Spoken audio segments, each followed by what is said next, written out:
Now you see, it's true, we mustn't give the show away. That's why there are esoteric teachings.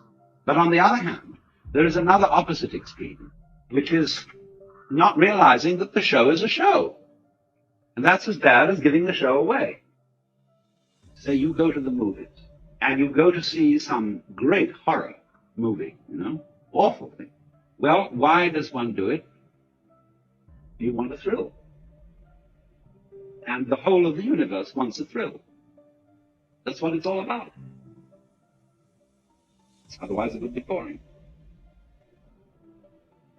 But when you go to the movie, you know in your heart of hearts that it's only a movie.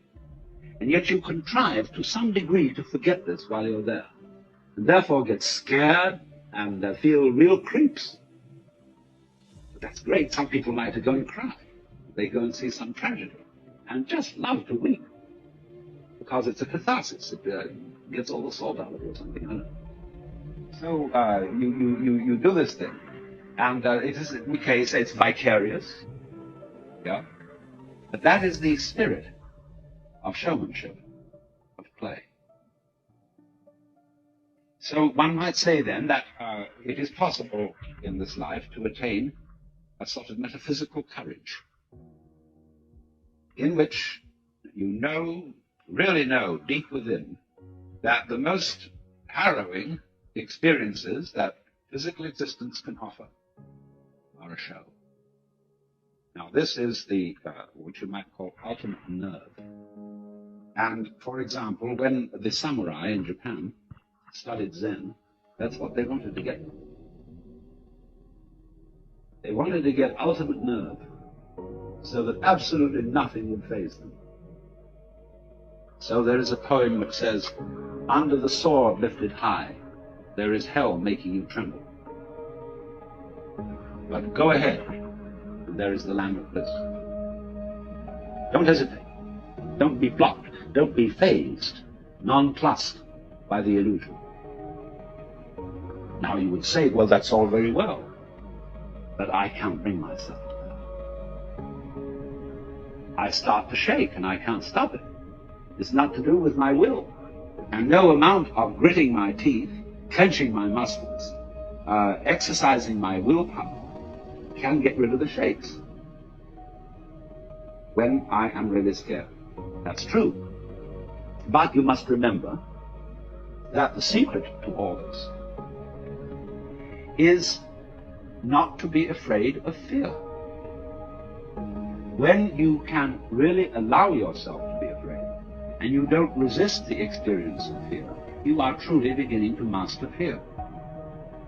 But when you refuse to be afraid, you are resisting fear.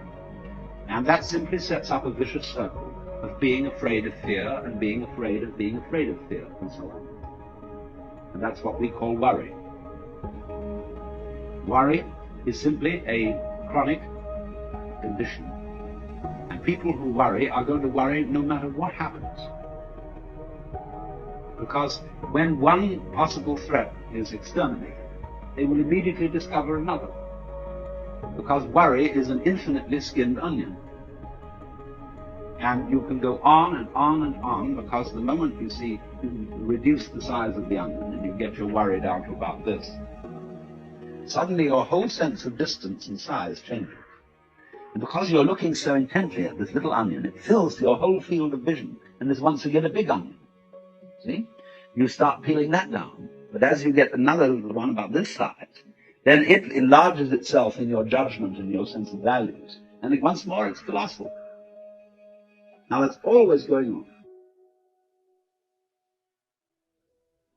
So if you are disposed to worry, there is always plenty to worry about. You made plenty of money and you have no troubles about that, then you start wondering if you're going to get a disease. And the doctor says, no, it's all right, nothing wrong with you. Then you wonder if you're going to get into an accident.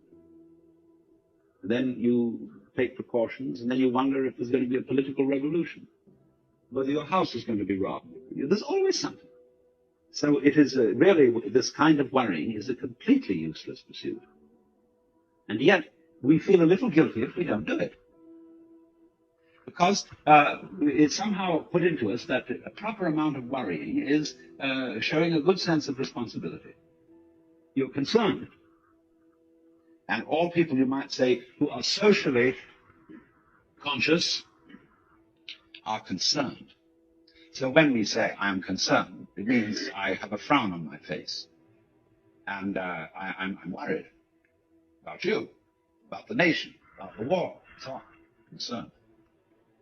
And Tillich said, religion is ultimate concern. I am concerned about the universe.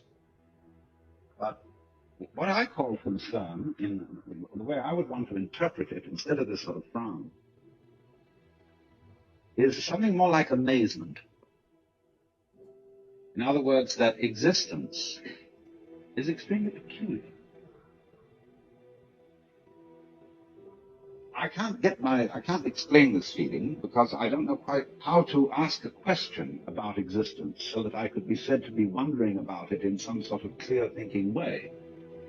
It's a very nice thing to consider to yourself that if you were going to have an interview with the Lord God, and you would have only 5 minutes, and you might ask one question, what would you ask? And you've got plenty of time to think this over in advance. And you realize, question after question, say, no, that's not really the thing I want to get at. It's not that. Like, do you exist? God would say, well, of course. Yes, here I am. Am I having a hallucination? He said, no. Well, how can I be sure that this isn't a hallucination, you see? And then you reject all that sort of question. And when you finally come down to it, you don't know what to ask. There is a sort of question in your mind, not so much a question as a questioning. A feeling of, it's all unbelievable. It's amazing. I wonder at it. I marvel at it. It is a miracle that there is anything. But that feeling, you see, of the marvelousness of being is what I call, or would want to mean by Tillich's phrase, ultimate concern. It's also love is involved in it. See, that's the part of the problem of an abstractionist culture such as ours. As I indicated, we are not materialists, we are abstractionists. The materialist is a lover, and therefore is somebody related to the present. Because, you see, you can't love except in the present. So, if then you try to obliterate fear, the fear that black may win, you're working in the wrong way. To attack a fear is to strengthen it. Because immediately you feel guilty if you don't succeed. Or you feel inadequate. But fear is something that arises naturally and spontaneously under certain circumstances, just as you will feel warm if you get near a fire. And you can't go up to a fire without some sort of self-hypnosis and then say, well, I refuse to be warm. There's something a bit weird about that. On the contrary, it is very natural to be afraid. And so if you don't try to knock it down, you don't try to make yourself over into some sort of preconceived idea of what you ought to be, then you're on the track.